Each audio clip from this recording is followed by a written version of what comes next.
148페이지에 보시면 이제 언약을 세우신 하나님, 이제 앞으로 이제 이거는 오히려 여호와로 바뀔 부분이 아닌가 저는 이렇게 짐작을 합니다. 134페이지 제1절 언약을 세우신 하나님, 그 다음에 148페이지 언약을 이루신 하나님 이렇게 되어 있는데, 이게 신학적이다 보니까요, 그 신학적인 어떤 용어들을 정리를 하고 있습니다. 148페이지에 보시면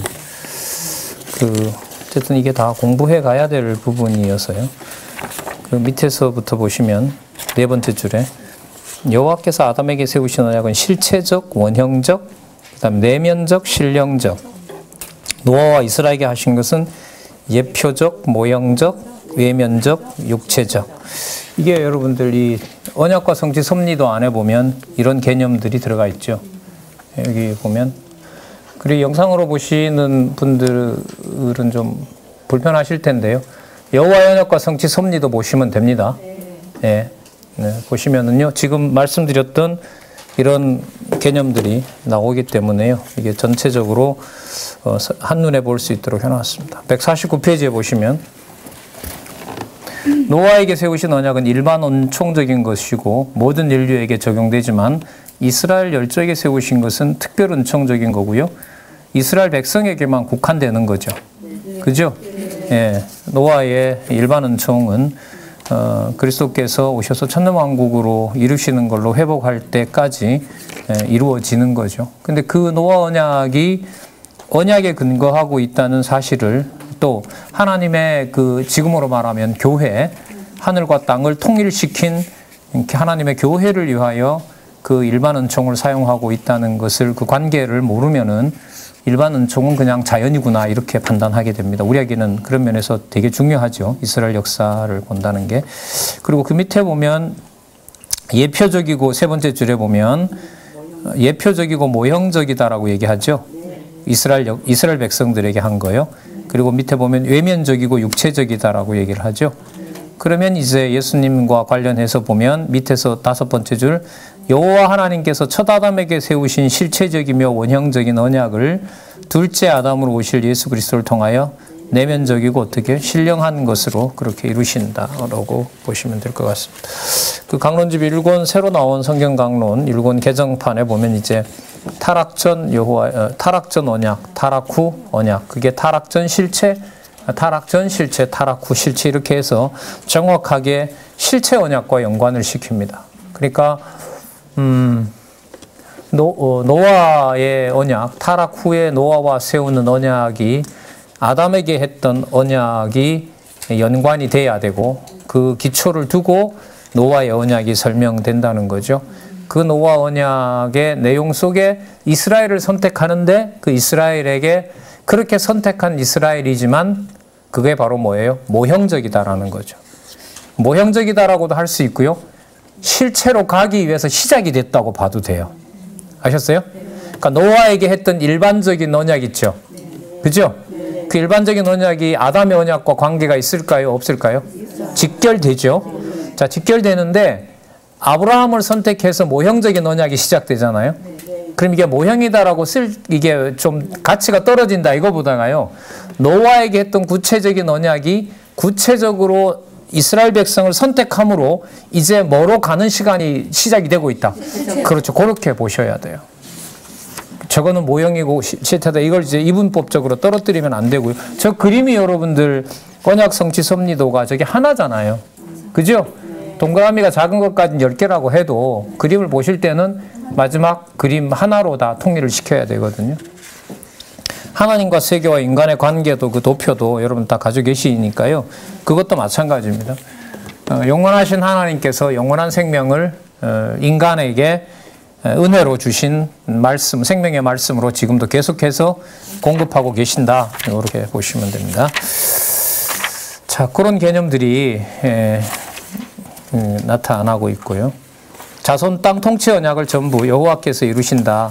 그 구절들을 선별한 걸 여러분들 잘 보시면 그 성경신학 개론의 특징이 뭐냐면 그 의미 분석 성경 개론을 여러분 바탕으로 합니다. 한번 보실까요? 자, 그럼 154페이지 한번 보세요.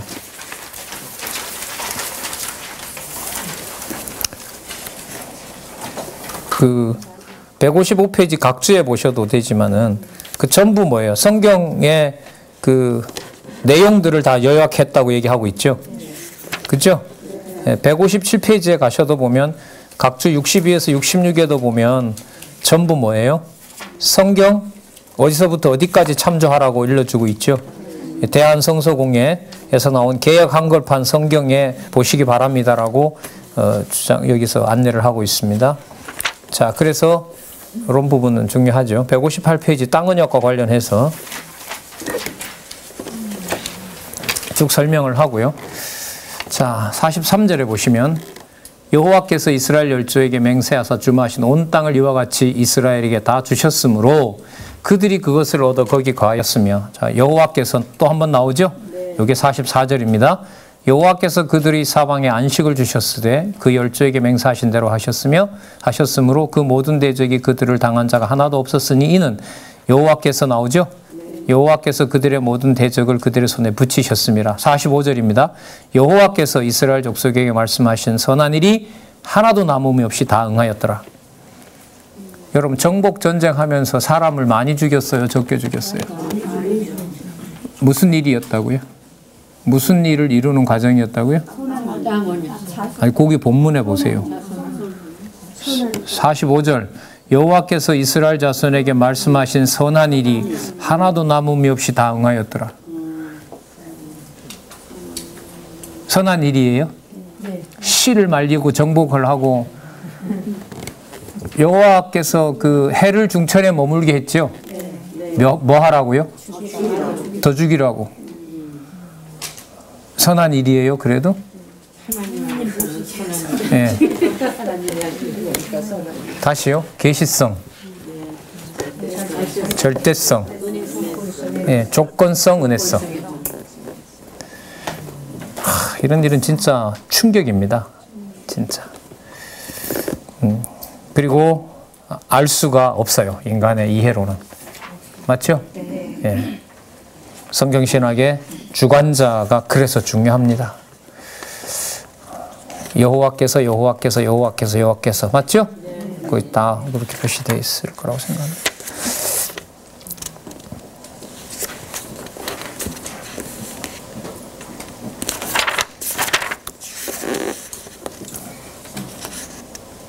자, 164페이지에 가시면 이제 두 번째 언약, 자손 언약, 땅 언약이죠.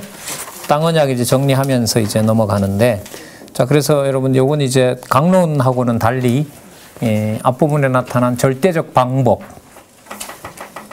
자유의지 부정, 예, 그 바탕을 가지고 구약 신약의 내용들을 보셔야 됩니다. 164페이지 제일 마지막 단락 위에서부터 네 번째 줄에, 밑에서부터 네 번째 줄에 보시면 이스라엘 자손에게 그 3대 언약을 모두 이루어 주심으로 전능하신 하나님은 언약대로 이루시는 여호와이심을 계시해 주셨다. 이렇게 나오죠. 자, 이 언약의 내용을, 하나님의 능력을 그 다음에 보면 시가서에 계시된 하나님으로 나타나죠. 거기 보면 전능하신 하나님은 언약대로 이루시는 하나님을 계시해 주신다. 이렇게 나타나니까요. 시가서에 계시된 하나님, 다르게 말하면 여러분 여호와의 능력이라고 할 수가 있겠죠. 계시하신 분의 속성, 우리 보통 이렇게 정리하죠. 계시하신 분의 속성, 전능하신 하나님, 이것도 앞으로 여호와로 바뀌지 않겠나 싶은데요.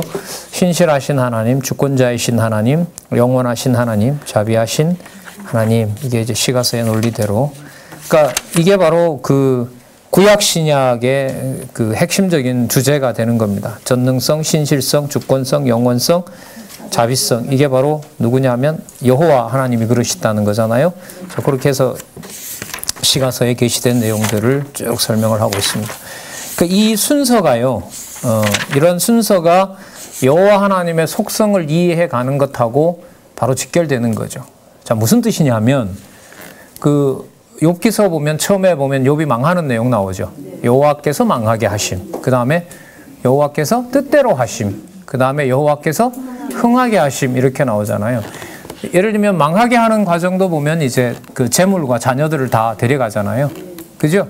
그리고 부인한테 이제 저주를 받고요. 그다음에 친구들이 10명이 이렇게 오잖아요. 그죠? 10번에 걸쳐서 변론이 일어나면서 여호와 하나님께서는 전능하신 분으로 얼마든지 이유가 없이 까닭 없이도 망하게 하실 수 있는 분이다. 그러나 사단은 계속해서 까닭을 찾아내려고 하는 겁니다. 그러니까 이런 거예요. 10번에 이루어지는 그 변론의 과정이 바탕을 어디에 두냐 하면 앞부분에 나타난 역사서를 바탕으로 한단 말이에요. 아셨어요? 그러니까 이런 거죠. 역사서를 전능하신 분으로 이해하기 위해서는 그 욥기서의 4장에서부터 37장까지인가요? 37장까지. 맞죠? 4장에서부터 37장까지 그 10번 순서대로 변론이 일어나는 걸 그대로 따라가야 돼요. 그게 무관하지 않다는 거예요. 그러니까 10번 순서로 막 뒤죽박죽으로 만들어 놓고 엘리바스를 앞에다 갖다 놓고 소바를 중간에 끼워 놓고 엘리후를 제일 앞에다 끼워 놓고 이러면 안 된다는 거예요. 그렇게 해도 된다는 게 현재 구약신약과 신약신약의 주장이에요. 특히 신약신약. 구약신약은 아까 얘기대로 예수님 오시기 전부터 벌써 그게 내용상의 어떤 게 딱 이렇게 고정되어 있어서 바꾸지 못하는데 마태복음부터 요한계시록 막 임의로 바꿔. 요한계시록은 이제 제일 뒤에다 놓지만은요. 한 20권 이상은 자기 맛대로 배열을 합니다. 우리는 그거 건들면 안 되죠. 디모데 전후서를 사도행전 앞에 갖다 놓으면 돼요? 돼요. 그 사람들 주장에 의하면. 아무런 문제가 없어요. 그래 읽는다 한들 뭔 상관이 있어요. 어차피 이래 쓰든 저래 쓰든 바울이 쓴 건데. 근데 우리는 그 순서를 지켜야 돼요. 시편 150편 있죠? 1편에서부터 150편까지 중간중간에 순서 이렇게 저렇게 바꾸면 될까요? 안 될까요? 그러니까 말로만 안 되는 게 아니라 그걸 이제 확인을 하셔야 돼요. 아, 절대로 안 된대요. 말로만 안 되는 게 아니라 절대로 안 됩니다. 절대로 안 되는 걸 우리가 이제 확인을 하도록 하시겠죠. 1편 다음에 2편, 2편 다음에 3편, 3편 다음에 4편. 이거는 좀 시간 오래 걸리겠죠. 그죠? 예. 시편 22편에 우리가 잘 아시는 말씀 나오죠. 아버지 어찌하여 나를 버리셨나이까. 23편에 가면 버렸는데 푸른 초장이 나오면 안 되거든요. 그죠? 예. 그 22편과 23편의 논리적 연결성을 만들기가 힘듭니다. 22편에 버렸는데 안 그래요? 아버지 어찌 나를 버리셨나이까. 그러면 푸른 초장이 아니라 지옥에 떨어지든가 뭐 음부에 떨어지든가 이렇게 해서 괴로워해야 되거든요. 근데 23편에 가면 뭐가 나와요? 여호와는 나의 목자시니 뭐죠? 그 다음에 내게 부족함이 없으리로다부터 해서 쫙 나간단 말이죠. 그걸 어떻게 논리적으로 연결을 해요? 그 편만 그럴까요? 왜 갑자기 가다 저기 119편에 가면 그렇게 수백 절의 내용이 갖다 붙어야 돼요? 앞에 나오면 안 되나요? 119편 앞에다 1편 앞에도 놔도 되죠? 아, 너무 큰일 납니다. 자, 무슨 뜻이냐면 역사서는 역사적 순서니까 그렇게 돼야 되지만 시가서는 막 뒤죽박죽해도 된다. 왜? 그건 역사적 내용이 아니라 찬송이니까. 뭐 누구시 이렇게 불러도 되고 저렇게 부르도 뭔 상관이 있어요. 여러분들 다 이렇게 오늘 여자 우리 선배들 많으신데 그래도 학교 다니거나 한글 띄어서 그 사춘기 때 그래도 품속에 품고 있었던 시 한 권 다 가지고 있잖아요. 그죠? 그 순서대로 읽어요. 아무거나 막 읽어도 다 내 마음을 대변하는 것 같아요. 김소월을 읽으셨나요? 누구를 읽으셨나요? 국화패스를 읽으셨나요? 그 순서대로 안 읽어도 돼요. 그냥 무조건 읽으면 돼요. 다 내 마음이니까. 내가 선생님 좋아했던 마음도 나오고 뭐 설렜던 마음도 다 나온단 말이에요. 근데 시편을 그러면 된다고요? 주루가 다 안 돼요. 절대로 안 돼요. 욥기서도 그렇게 하면 안 돼요. 바꾸면. 그렇게 바꾸지 말아야 되는 근거가 어디에 있다고요? 창세기부터 에스더에 있다는 거예요. 그 일이 확인돼야 될 내용인 거예요. 지금 강론을 제가 할 수는 없어서 요 시편 내용을 앞부분에 역사서 이른바 언약을 세우시고 언약을 이루시는 하나님과 관련해서 여러분들에게 말씀을 드리는 겁니다. 그러면 그렇게 보면 시편 150편이 끝나고 시편 다음에 뭐가 나오냐면 잠언이 나오죠. 그죠? 잠언 이제 솔로몬의 잠언이라 시작하는 그 잠언은 뭐 다음에? 시편 다음에 와야 돼요. 물론 이런 건 있어요. 욥 시편 잠언 전도의 논리적 흐름을 확인을 하고 그 논리적 흐름을 확인한 다음에 어느 부분을 얘기하더라도 그 흐름에 대한 틀이 있기 때문에 무너지진 않아요. 근데 그걸 빼버리고 임의로 뽑게 되면 이건 너무너무 심각한 일이 되는 거죠. 무슨 말씀인지 아시겠죠? 열왕기와 역대기 내용이 겹친다 하더라도 그 순서대로 그런 의도였다. 이탈 왕조 멸망과 그 다음에 다윗 왕조 보호라는 걸 틀 속에서 확인한 다음에 어디를 뽑든 간에 그 틀이 무너지질 않지만 그 틀이 없는 상태에서 아무 데나 뽑아서 읽게 되면 그야말로 뭐예요? 배가 산으로 가게 되는 거죠. 전혀 다른 의미로 만들어낸다는 겁니다. 그럼 그게 어디에도 똑같으냐? 역사적 이른바 섭리를 통한 언약 창세기에서부터 에스더서까지 내용을 바탕을 둔다는 말은 어디에서 그게 확인이 되느냐? 욥기에서부터 어디까지? 아가서까지 내용으로 그 순서를 확인해 가야 된다는 거예요. 이게 이제 과제인 거죠. 그럼 이게 내용으로 보더라도 이게 뭐 며칠 와서 이렇게 배울 이런 거 아니죠. 막아야 될 어떻게 보면 그런 은사를 준 분들한테는 한 글자 한 개념이라도 그 자리에 거기 꼭 있어야 되는 이유까지 간다면 뭐 그런 시대에 산다면 너무너무 감사하고 행복하겠죠. 예. 그게 이제 저희 다음 세대들에게 또 남아있는 복이라고 봐요. 예. 거기까지 봐야 그게 확인이 되는 거기 때문에요. 그래서 제가 이런 말씀 드릴 수 있는 이유는 그 시가서의 제일 마지막이 여러분 아시는 것처럼 아가서잖아요. 그죠? 예, 아가서에 가서 보시면 아시겠지만 아가서 전체 내용은 8장까지거든요. 근데 진짜 1장은 창세기고 2장은 출애굽기고 3장은 민수기고 그렇게 갖다 붙을 정도로 너무너무 역사서의 바탕을 잘 두고 있어요.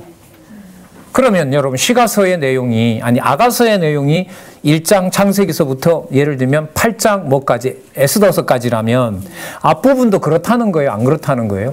그렇다는 거죠. 너무너무 논리적인 거예요. 그래서 역사적 그 섭리를 통한 언약 이른바 전통신학에서 역사서라고 하는 그 역사서가 왜 그렇게 열왕기 역대기 다음에 에스더도 원래 에스라 다음에 와야 되는데 제일 뒤로 배치가 되면서 창세기부터 에스더까지 쓰였는지에 대한 근거가 어디에 있느냐? 시편이 그렇기 때문에 라는 말을 할 수 있어야 돼요. 그거는 좀 시간이 필요해요. 또 공부도 해야 되고요. 시가서는 본과에서 한번 안내는 해드리긴 했는데 거기에 맞춰서 하진 않았어요. 시가서의 내용이 논리적 통일성에 맞추어서 이제 강의를 하는 그 시가서에만 했는데요. 이제 그런 부분들이 좀 남아 있다는 생각이 듭니다. 자. 저기 주권성 다음에 뭐가 나오죠? 영원성 나오죠. 잠언이 나온단 말이죠. 전도서가 나오죠. 전도서가 이제 두 부분으로 되어 있죠. 그죠? 그 다음에 아가서도 뭐예요? 두 부분으로 되어 있죠. 세 부분으로 되어 있죠. 서론하고 이제 그게 되어 있는 전도서. 전도서는 두 부분으로 되어 있죠. 아가서도 두 부분으로 되어 있고요. 그 다음에 잠언은요? 네 부분으로. 어떻게 돼 있어요? 서원 나오고요. 그럼 지혜 관련된 거 나오고요. 명철 관련된 게 나오고요. 그다음 지식 관련된 거 이렇게 네 부분으로 나오죠. 그다음에 시편은요. 그렇죠. 1편, 2편에서 이제 두 편으로 크게 어떻게 보면 큰 흐름을 가지고 있고요. 저기 욥기서는요. 욥기서는 세 부분. 그 상황으로 보면 여러분들 뭐냐 하면 흥하게 하고 뭐하게 하는, 망하게 하는 크게 보면 그렇게 되어 있죠. 이게 여러분들 이런 그 시편의 구조가요. 다음에 나오는 선지서의 구조에 영향을 줘요. 전 준다고 봐요. 그러니까 조금 전까지 말씀드렸던 게 뭐냐면 섭리를 통한 언약의 그 순서가 무엇에서 그대로 전제가 꼭 돼야 된다? 시가서. 그러니까 어디 욥기에서부터 아가서까지 그 논리대로 가야 된다는 거고요. 그 논리대로 그렇게 뒤로 가면서 두 단락으로 나눠지거든요. 그러니까 어떻게 보면 왜 두 단락이냐면 실체와 모형이기 때문에 그런다고 봐요, 저는. 그러니까 다윗과 주로 솔로몬이 대부분 기록하죠. 그리고 다윗도 기록하고요. 모세도 모세 당시기 때문에 그야말로 모형적인 언약이 이루어지는 걸 본 사람들이에요. 모세는 자손 언약과 땅 언약을 본 거고요. 그 다음에 다윗과 솔로몬은 무슨 언약? 통치 언약을 본 거죠. 그러니까 뭘 다 보여준 거예요? 모형적 언약이 완성된 걸 보여준 거죠. 그럼 모형적 언약이 완성됐다는 말은 누가 온다는 거예요? 실체가 온다는 거거든요. 그럼 모형을 어떻게 돼야 돼요? 끝내야 돼요. 그럼 두 구도밖에 없어요. 빨리 끝장을 내야 빨리 누가 오시는 게 돼요. 그 첩경을 평탄케 하려면 다른 길들 다 없애버려야 돼요. 그 길로만 가게 하려면. 근데 그 구도가 시편 후반부로 갈수록 어떻게 되냐면 영원한 것과 허무한 것. 허무한 것 속에 뭘 두신다? 영원한 것을 둔다는 거고요. 영원한 세계에서 맺었던 조건 없는 언약이 변함없이 그대로 성취된다는 것으로 갑니다. 그러면 이사야서부터 시작되는 말라기까지 내용으로 보면 모형을 끝내고 실체로 가는 것과 연결된 것을 그렇게 방만한 내용으로 기록을 해주고 있는 것이 여러분 뭐냐면 그 시가서 내용이라고 보시면 됩니다. 207페이지 한번 보시면요. 아까 이제 그 아가서 얘기가 조금 나왔으니까 두 번째 단락에 한번 보세요. 아가서 후반부 내용을 자세히 살펴보면 술람미 여자가 207쪽이요. 두 번째 단락. 아가서 후반부 내용을 자세히 살펴보면 술람미 여자가 솔로몬을 잃어버리고 방황하다가 행순자와 파수꾼에게 수치와 상처를 당하고도 예루살렘 여자들에게 솔로몬의 미모를 자랑합니다. 자기 버리고 나타나지도 않는 신랑에 대해서 원망해야 돼요? 아니면 좋아해야 돼요? 일반적으로 원망해야죠. 근데 여자들한테 너희 그런 신랑이 마음에 드냐라고 하니까 함부로 신랑 얘기하지 말라고 책망을 할 정도로 갑니다. 자, 밑에서부터 5번째 줄에 보면은 술람미 여자는 솔로몬을 잃어버리고 행순자와 파수꾼에게 상처와 수치를 당합니다. 이 모든 게 여러분들 뭐와 연관이 되나 보세요. 208페이지 솔로몬 시대 이후의 이스라엘 역사. 맞죠? 네. 208페이지에 가면 208페이지 밑에 세 번째 줄에 보면 북왕조가 아수르에 멸망한 후의 역사. 그죠? 예, 그 다음에 남쪽 유다와도 연관이 되고 다 넘겨보시면 210페이지에 두 번째 단락 첫 번째 줄 결국 아가 후반부 내용은 솔로몬 시대 이후에 이스라엘 역사 섭리에 나타난 여호와 하나님의 조건 없는 사랑을 노래하도록 하신 내용입니다. 그러니까요. 언약과 성취 섭리도에서 여러분 언약과 성취 섭리도에서 성경신학 개론은요, 어디쯤이냐면, 좀 굳이 말씀을 드린다면, 이 동그라미가 이제 10개인데요. 왜 구약과 신약이 동그라미 있죠? 이 동그라미에서 목적을 안쪽으로 들어가서 본문 쪽으로 세세하게 오는 게 아니고요. 이쯤에서, 중간쯤에서 창조와 심판 이 세계에서 어디로 가요? 위로 올라가요. 네, 이렇게 되죠. 위로 올라가면 결론으로 가요. 누구를 소개하는 거니까. 위로 올라간다는 말은 누구를 소개해요? 여호와를 소개하는 거니까. 자, 이 내용에서 본문도 이 여호와를 계시한다라고 점점 내려오면서 상세하게 다루어요. 그럼 어디로 가요? 본론에 해당되는 성경 강론으로 가요. 아셨어요? 그러니까 이 언약과 성취 섭리도가 서론, 본론, 결론이 다 있는 거예요. 성경 신학에. 말씀드려볼게요.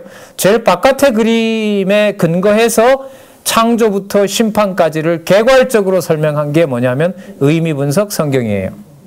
아셨어요? 네. 시작하는 거죠. 창세기가 어디에 근거를 둔다? 영원한 언약 성취, 창세전에 근거를 두고 지필되었고 계시록도 그렇다. 여기 볼까요? 창조 시에도 어디에? 영원한 언약에. 심판 때도 어디에? 영원한 천국에 근거를 둔다 이 말 아니에요? 그러면 성경 개론은 뭐냐면 창조부터 심판까지의 기록이 어디에 근거를 둔다? 창세전에 근거를 둔다. 제일 바깥 그림과 그 안쪽 그림에 초점을 맞추어서 모든 본문을 설명하고 있는 것이 성경 개론이라면은요. 성경 강론은 그 두 번째 그림인 실체적 언약 성취에서 좁혀서 어디까지 몇 장 몇 절 작은 동그라미까지 내려온 것이 뭐예요? 성경 강론이에요. 자, 그러면 동그라미 큰 데서부터 작은 데까지 연결 다 시켰죠. 자, 그렇다면 어디로 가냐면 바깥 그림으로 가요. 여호와 하나님은 언제부터 계신 분이다? 창세전 영원하신 뜻대로 작정하셔서 섭리하시는 분이고 지금도 하나님과 세계와 인간의 관계대로 보면 살아계셔서 역사하시는 분이다. 그래서 이 도표 속에 뭐가 다 들어있다? 성경신학 총서, 서론, 본론, 또 결론 다 들어가 있다. 그래서 이 도표는 제가 볼 때 그냥 어떤 한 사람의 사상을 표현했다 이것이 아니고요. 성경에 나타나 있는 여호와를 가장 일원론적으로 통일성 있게 구조적으로 확증해주고 있는 내용이 여호와의 언약과 성취 섭리도다. 그래서 개론 구조에 대한 그 강조와 함께 이 그림을 그리신 도표를 그려주신 그 목사님의 의도가 어떤 건지는 저는 모르겠습니다만 제가 볼 때는 개론 구조대로 공부하는 것이 이게 서론이라면 맞죠? 여기서 쭉 가는 이게 서론이라면 바로 그 틀에 의해서 창세기부터 심판까지 창조부터 심판까지 그 내용들이 여긴 기록이 안 되어 있습니다. 본문 전체에서 1장 1절부터 마지막 장 마지막 절까지 이루어졌고요. 따라서 결론은 영원하신 하나님께서는 당신이 언약하신 대로 이루시는 영원하신 계시를 통하여 존재와 속성을 알려주신다. 이렇게 정리된 겁니다. 그래서 이 그림과 여러분 성경신학 총서는 분리되지 않는다는 거. 자, 어떻게 보면 내용에 근거를 두는 만큼 활용할 수 있는 것이 저 도표다. 그렇게 생각이 됩니다. 자, 큰 틀을 먼저 말씀드렸고요. 선지서도 간단하게 좀 말씀을 드리도록 할게요. 잘 아시는 대로 때리고 싸매고 뽑고 심고 흙고 모으고 그 다음에 멸하고 세우심 이렇게 나와 있는데 211페이지 한번 보시면은 자 택한 백성을 때리고요. 이방 민족도 때리지만 택한 백성만 싸매십니다. 이 택한 백성 속에 이제 이방이 들어가는 거죠. 뽑고 심은 데 보면 유다 백성을 뽑지만은 유다 백성을 심으시는데 여기도 이 유다 백성의 그 생육 번성하는 방식이 어디에서부터요? 태에서부터 새롭게 만든다 그랬죠. 맞죠? 마음판부터 다른 백성입니다. 따라서 이 유다는 유다 백성을 심을 때 유다 백성은 뭐예요? 모형이 아닙니다. 아셨어요? 실체적으로 만들어내는 유다 백성을 말하는 거예요. 그 다음에 자 흩고 모으시는 데서는 예루살렘 백성을 흩지만 예루살렘으로 돌아오게 할 때 예루살렘에 지어지는 성전은 땅에 속해요? 하늘에 속해요? 하늘에 속한다는 게 나옵니다. 그러니까 여러분 여기 볼 때 앞부분에 유다 백성, 뒷부분에 유다 백성, 앞부분에 이스라엘 백성, 예루살렘 백성, 뒷부분에 예루살렘 백성을 본문에 가서 확인하셔야 70년 포로 후에 돌아온 것이 어디로 가고 있다? 실체적 언약을 이루는 메시아에게 가고 있다는 것으로 설명할 수가 있는 거예요. 그래서 같은 거구나 이게 아니에요. 4절에 보시면 앞부분에 유다 자손을 보호하시는 것하고요. 자, 그 다음에 왕국 회복이죠. 이거는 유다 왕국이 아니라 어디에 있는? 하늘에 있는. 맞죠? 인자 같은 이가 영원하신 자에게 들어바치는 그 나라. 따라서 회복하여 주시는 하나님을 보세요. 선민 국가를 뭐예요? 회복하죠. 이때 선민은 그러면 누구 다 들어오는 걸까요? 혈통을 벗어난 혈통을 벗어난 이스라엘. 그 다음에 이방. 그 다음 두 번째, 유다 승리를 약속하죠. 왜요? 유다로부터 누가 오니까 시온의 굳이 메시아가 오기 때문에 거기에 초점을 맞추고 그래서 대표적인 게 여러분들 미가서에 있는 거죠.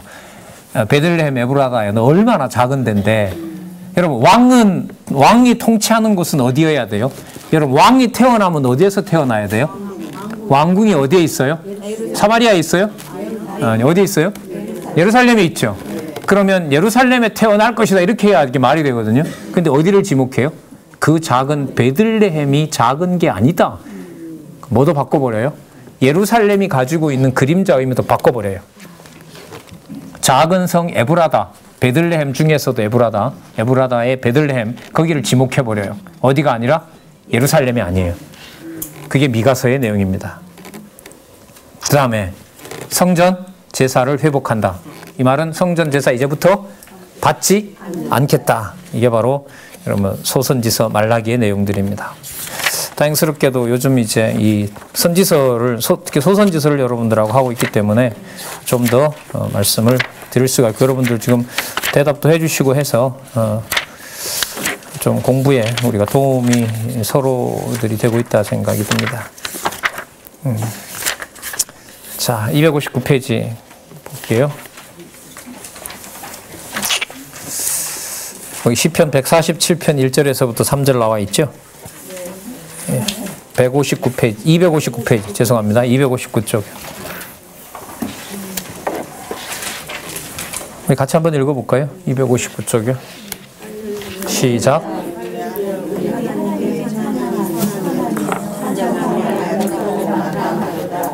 여호와께서 예루살렘을 세우시며 이스라엘의 흩어진 자를 모으시며 상심한 자를 고치시며 저희 상처를 싸매시는도다.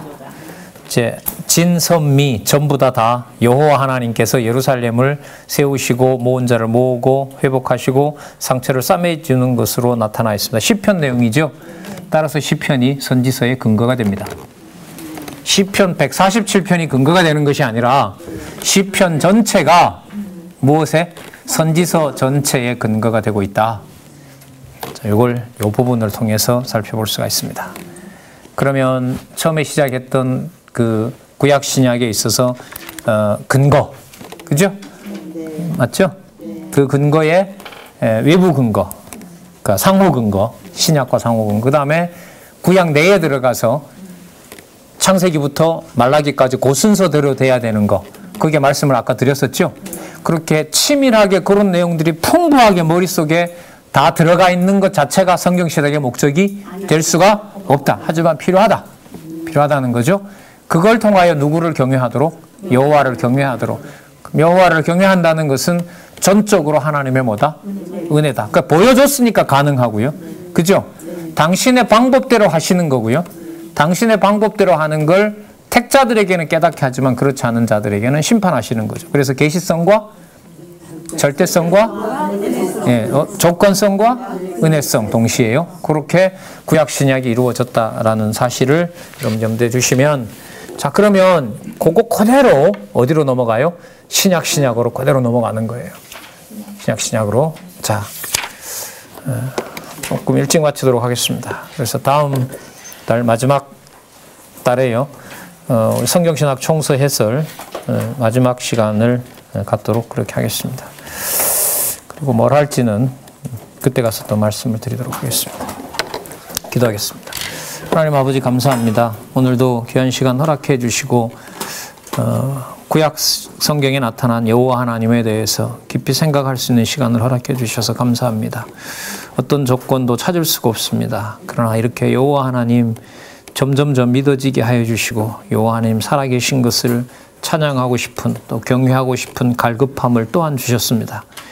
주신 이 마음 주신 여호와께서 여건과 상황 따라 진리의 말씀 더 공부하고 더 사랑하고 아낄 수 있는 주의 종 될 수 있도록 여호와께서 인도해 주시옵소서. 예수님의 이름으로 기도드렸습니다. 네, 수고들 하셨습니다.